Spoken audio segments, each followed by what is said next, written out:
আসসালামু আলাইকুম। Hi everyone, কেমন আছেন সবাই? আশা করি যে যেখান থেকে ভিডিওটা দেখছেন সবাই ভালো আছেন। তো আজকে দুপুরবেলা পুঁই শাক রান্না করলাম, রেসিপিটা আপনাদের সাথে শেয়ার করলাম। এখানে তেলটা দিয়ে দিলাম, সাথে পেঁয়াজ কুচি আর রসুন কুচি দিয়ে দিচ্ছে। এখন পেঁয়াজ রসুনগুলো ব্রাউন হয়ে গেছে। এখানে দিয়ে দিচ্ছি লবণ। আমি সবসময় তেলে আগে লবণটা দেওয়ার চেষ্টা করি যাতে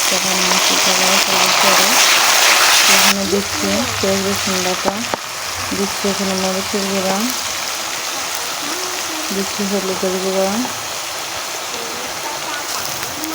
দিচ্ছি এখানে জিরার গুঁড়া। আমি সবগুলো মশলা একসাথে কষিয়ে নিলাম তেলের মধ্যে। এখানে সিদ্ধ করে রাখা বুটের ডাল আর আলু দিয়ে দিচ্ছি।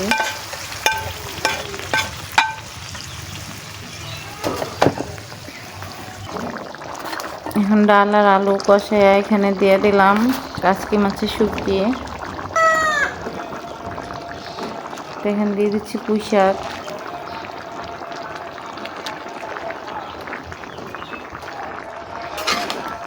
আমি প্রথমে অল্প কিছু পুঁই শাক দেওয়া আলু আর ডালের সাথে মিশিয়ে নিলাম।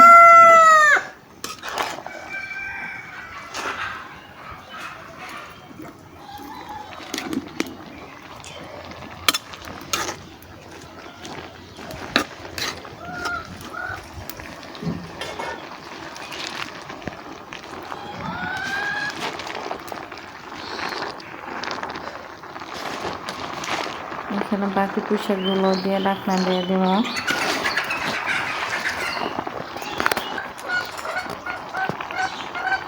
দিয়ে দিচ্ছি কয়েকটা কাঁচামরিচ। এখন ঢাকনাটা দিয়ে দিলাম। এখানে আর কোনো কিছু অ্যাড করা লাগবে না। পুঁই শাক থেকে যে পানিটা উঠবে ওটা দিয়ে রান্না হয়ে যাবে কমপ্লিট। ছিল আজকে রান্না। আপনাদের কাছে যদি ভালো লেগে থাকে অবশ্যই লাইক কমেন্ট একটা শেয়ার করে দিবেন। আপনাদের একটা শেয়ার আমার জন্য অনেক কিছু।